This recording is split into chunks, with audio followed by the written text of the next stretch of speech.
Comentarios internacionales del ingeniero José Blandón Castillo. Buenos días, Fernando. Buenos días. Buenos días a toda nuestra audiencia. Oiga, ha venido Fernando hoy filoso en sus comentarios. Como siempre. Oiga, ciertamente hoy es solsticio de verano, el día más largo de nuestra área. De 13 horas, días luz. Es decir, amanece más temprano y oscurece más tarde. Para que usted vea la diferencia, por ejemplo, allá en Rusia es al contrario, ahí los días son más largos. Hay como 20 horas luz. Sí. O sea, probablemente hay países como, por ejemplo, en Suecia. Hay lugares donde no oscurece hasta dentro de 2 meses. 2 horas, 3 horas de noche y lo demás puro día. ¿Y por qué esto es importante? Bueno, porque las plantas, por ejemplo, usted sabe que la cebolla que nosotros producimos aquí se da en días largos. Por eso que aquí en Panamá la cebolla no produce semilla, porque la cebolla es un cultivo bianual y requiere de los días largos. Nosotros tenemos días cortos, por eso no producimos cebolla. Y el ajo también se da con muchas dificultades en los países donde el día más largo nomás tiene 13 horas, que es en este momento, entre ayer y hoy. Pero bueno, vamos a lo que vinimos. En este momento que estamos nosotros conversando, la señora Sara Netanyahu acaba de ser allá en Israel, donde está nuestra compañera Lupe. Bueno, ya salió de allá, debe haber salido. Ya salió. Sara Netanyahu acaba de ser, se le acaban de hacer cargos acusada de malversación de fondos públicos en el uso de su residencia privada del primer ministro. Así que ya tiene Netanyahu un nuevo problema de por qué preocuparse. Así que en cualquier momento bombardea Gaza o algo así. Esperen una reacción por ahí. Bueno, ¿qué está pasando en este momento en el mundo? Estamos en una situación complicada. Los Estados Unidos, el presidente de los Estados Unidos firmó ayer un decreto que en realidad no resuelve absolutamente nada. Lo que hace es complicar el panorama. Y le aclaro a algunos de los medios que han publicado esto. El decreto, por ejemplo, no resuelve el estatus de los que ya están detenidos. No habla absolutamente nada. Si usted le pregunta a cualquier funcionario federal qué va a hacer con los 2.300 y tantos niños detenidos, este decreto no lo autoriza a hacer absolutamente nada. Y por consiguiente hay un limbo o seguirán detenidos. Y lo que ha hecho el presidente Trump es, ahora sí te van a detener a ti, padre y hijo, en una celda. Mire usted. Lo que hizo fue, ante la presión mediática mundial y la presión interna de su propia rebelión que se le estaba dando, fíjese, Fernando, que cuando el presidente fue al Congreso, le dije ayer, los senadores, los representantes, abuchearon al presidente de los Estados Unidos. Esas cosas no se vean en los Estados Unidos. El día 19, la señora secretaria de Home Security de los Estados Unidos estaba en un restaurante, precisamente mexicano, y un grupo de activistas le ha montado una manifestación gritándole vergüenza, vergüenza, si los niños no pueden estar tranquilos, tú no tendrás paz. Si ellos no están en paz, tú no tendrás paz. La acosaron tanto que tuvo que salirse del restaurante la señora secretaria de Home Security, Christel Nielsen, que negó que el presidente podía hacer nada cuando ayer se demostró que sí podía. El presidente puede coger el teléfono y decirle al señor Sessions, hey, todo lo que están, suéltalos, y se acabó. No necesita ni siquiera emitir un comunicado. Una persona que está pensando en indultarse él mismo tiene poder para otro. No, es que incluso eso no está en la ley, eso es un invento de él. Todo lo que él dijo que era de los demócratas quedó demostrado que no, era él el que tenía que resolver ese problema. Pero además de eso, los efectos de esto en los Estados Unidos ha sido una polarización, en un discurso duro, preocupante. Los líderes mundiales, la señora May, por ejemplo, categorizó de una infamia lo que está ocurriendo y que a Inglaterra jamás podrá apoyar cosas como esas. El líder de Canadá, México, Panamá se pronunció ya sobre este caso también ya. Y afortunadamente nuestra posición diplomática fue en consecuencia con los derechos humanos de los niños. Y eso es importante y debemos destacarlo. El mundo ha reaccionado contra esto que está pasando en los Estados Unidos, pero el señor Trump ha emitido algo que no resuelve el problema. Y ayer el alcalde de Nueva York se enteró que en su ciudad, sin su permiso, hay más de 230 niños de estos detenidos que están en albergues. Y él ni siquiera sabía de esto. Miren lo que está ocurriendo en los Estados Unidos. El resultado político de esto es que en la última encuesta de la CNN para las elecciones internas de los Estados Unidos, las intermedias que vienen ahora en noviembre, 40% está muy a favor de los republicanos y 55% a favor de los demócratas. O sea, la brecha es de 15 puntos. Estamos muy temprano, pero un indicador de que este tema está afectando a los Estados Unidos duramente y está en debate una ley migratoria en la que el presidente está chantajeando a los republicanos y a los demócratas particularmente, porque quiere que le incluyan lo del muro, 15.000 millones del muro y más gente. Esto no va a pasar, por lo menos por ahora, en el Senado de los Estados Unidos. Lo que va a pasar es que eso va a radicalizar a México. ¿Y usted sabe quién ya tiene la presidencia en las manos? López Obrador. Esto está pasando en el mundo a una velocidad. Pero además de esto, para el señor presidente de los Estados Unidos, su abogado personal, ¿se acuerdan de él? Michael Cohen. ¿Se acuerdan de él? Fue un pintoresco abogado neoyorquino que fue el que le arregló el problema con la estrella porno, ¿cómo se llama? Con Stormy. Stormy Sanders, algo así. Una voluptuosa mujer del mundo de la pornografía.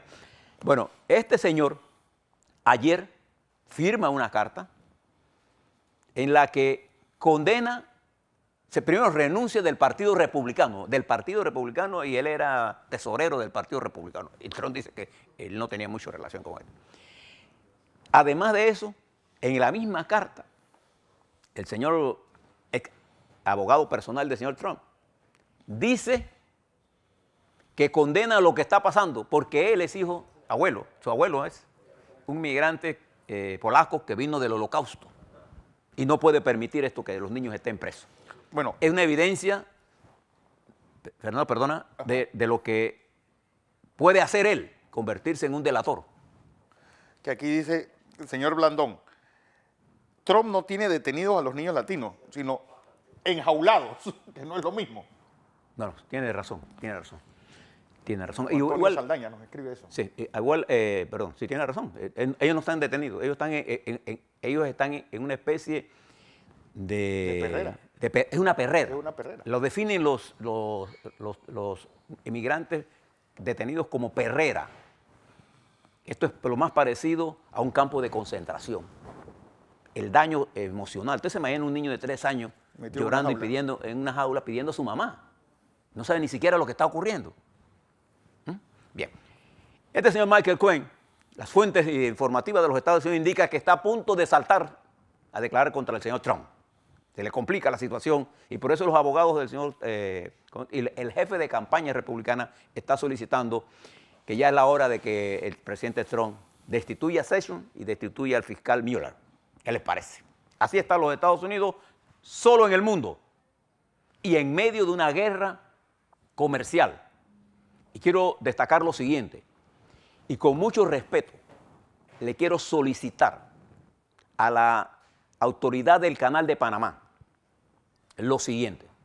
En la cadena rusa RT se está pasando una información, con imagen del Canal de Panamá y con información supuestamente atribuida a fuentes del Canal de Panamá con respecto al efecto negativo que tendría, catastrófico según la información que da RT, en el Canal de Panamá, hacia el Canal de Panamá, la guerra comercial, particularmente por la caída que podría tener por el paso del Canal de Panamá de los buques transportadores de gas licuado natural y gas licuado proveniente del petróleo, que han aumentado sustancialmente el tráfico por el Canal de Panamá y que en una guerra comercial en la que se aumenten las tarifas podía bajar ese tráfico. Y según la información de RT, fíjese la palabra que uso, la información de RT, esto afectaría, de acuerdo a ellos, según fuentes de la autoridad del Canal de Panamá, estaríamos perdidos, dice la información. Porque básicamente la ampliación del canal, y es lo que está diciendo la información esta, se basa en el paso de gas. ¿Usted la vio? ¿La Sí, tiene? sí, Ok. claro. Esto no es una cosa que yo estoy inventando, yo no invento absolutamente nada. Yo le doy toda la información que yo tengo y la confirmo.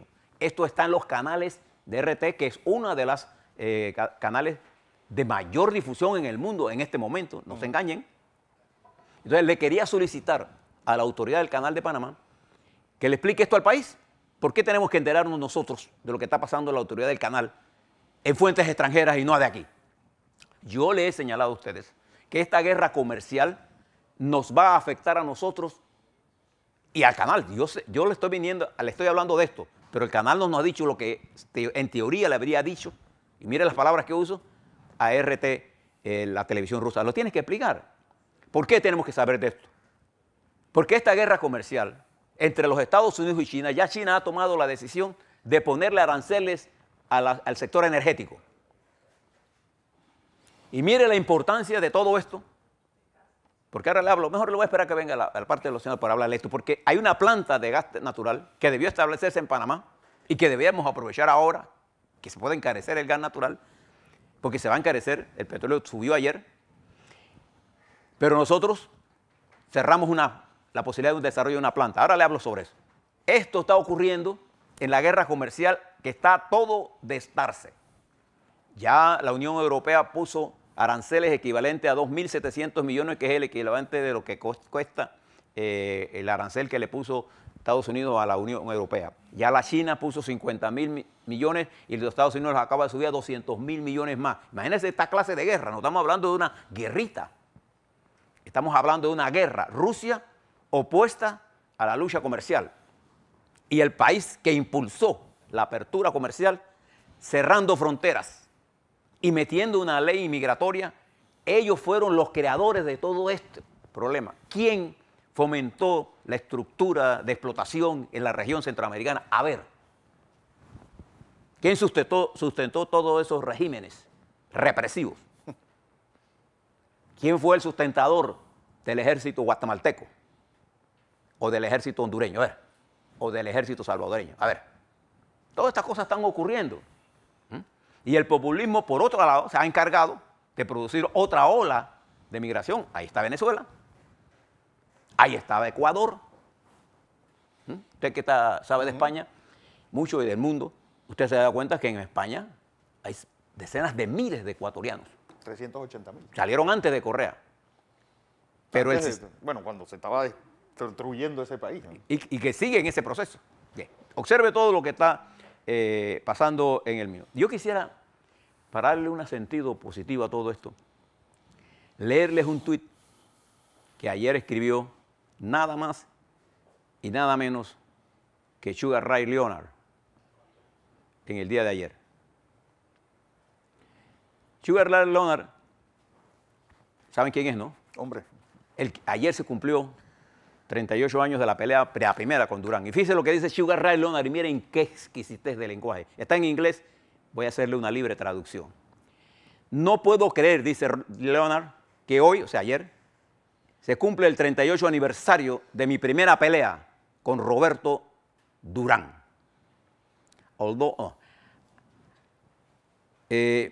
A pesar de que, eso es lo que quiere decir Oldo, en el boxeo, como en la vida, perder siempre es duro, él te da una gran lección. Esta pelea me enseñó cómo ser un mejor peleador. Y los reto, dice Leonard, a que ustedes encuentren las lecciones que dan las derrotas. Opa. Así que el tuit está hecho para eso. Eso está escrito por un hombre de la grandeza de Leonard enfrentado a un hombre de la grandeza de nuestro Roberto Durán, que también ayer puso un tuit, colocó un tuit en la red, en la que habla de que esta pelea que están viendo usted allí en sus imágenes fue una pelea de dame que te doy. Y fue dura. Y Roberto recuerda esa y colgó la parte donde él le da los primeros golpes que pone a Leonard contra las cuerdas, ¿no? En el segundo asalto. Y Leonard recuerda, porque Leonard en ese era la figura ascendente. Sí, venía de ganar las Olimpiadas. Era ese y es una maravilla del boxeo, igual que Roberto Durán. No soy yo el especialista en esto lo sabe mejor que nadie nuestro amigo Juan Carlos Tapia, pero me encantó la redacción, la intención, el mensaje positivo de Leonard y de lo que aprendió en esto. Todo esto que pasa en el mundo y que nos está afectando ya, y yo le pido, y reitero aquí, esta parte para concluir aquí, le pido respetuosamente a la autoridad del canal que mire lo que salió en RT y que le dé una explicación al país, porque eso va a servir para nosotros entender que el mundo está en una situación de locos y nosotros tenemos que actuar con ciertos niveles de cordura para proteger la nación. A la vuelta, lo que está pasando en Panamá, que es mucho, y le quiero hablar de algunas cosas que no hablan en algunos otros medios, para que Ni ustedes se hablarán. enteren.